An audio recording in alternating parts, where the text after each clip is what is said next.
안녕하세요, 노다심입니다. 오늘 소개해 드릴 책은 심리치료 소설 뉴런 하우스입니다. 이 책은 성신여대 심리학과에서 은퇴하신 김정규 교수님이 쓰신 책입니다. 김정규 교수님은 심리학계에서 워낙 유명한 분이셔서 아시는 분들이 많이 계시죠. 우리나라의 게슈탈트 치료를 초기에 도입하시고 널리 보급하시고 전파하신 아주 훌륭하신 교수님입니다. 김정규 교수님 덕분에 우리나라에 게슈탈트 치료를 지향하는 상담자들이 상당히 많이 있죠. 김정규 교수님은 지금도 꾸준하게 게슈탈트 치료 후학들을 양성하는데 굉장히 애를 많이 쓰시고 계신 분이십니다.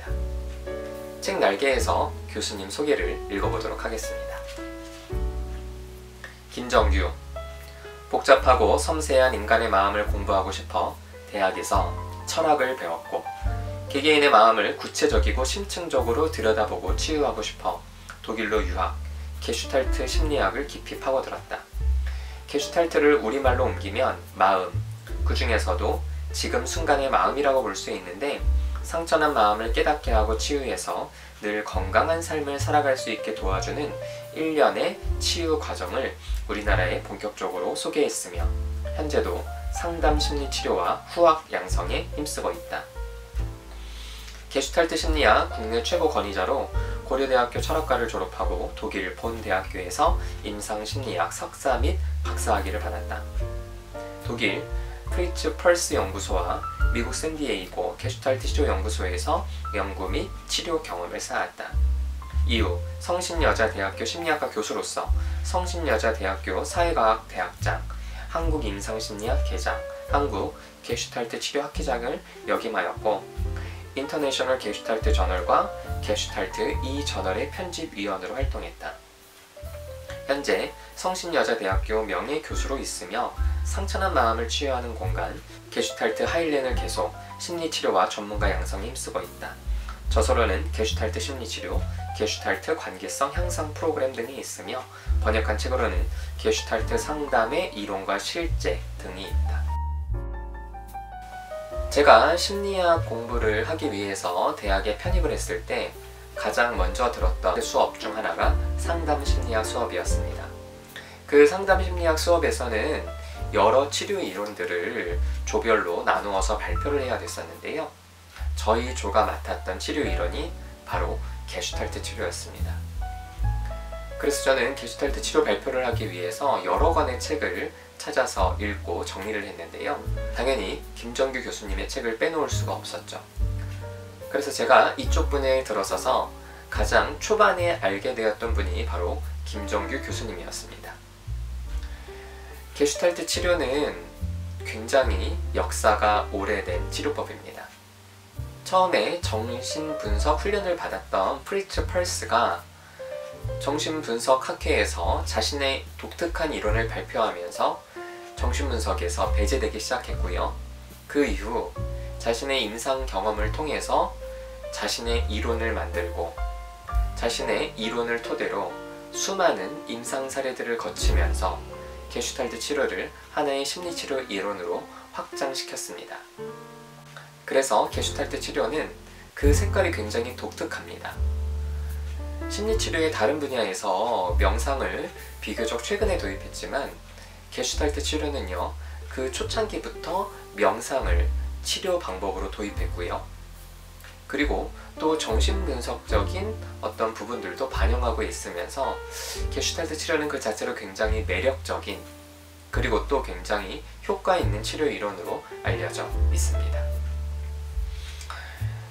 이 책은 김정규 교수님이 게슈탈트 치료를 보다 많은 사람들에게 쉽게 전달하기 위해서 쓰신 책이 아닐까 싶을 정도로 소설로 되어 있지만 그 내용 자체가 심리치료 중에서도 게슈탈트 치료에 근거한 그런 장면들을 굉장히 많이 담아내고 있습니다.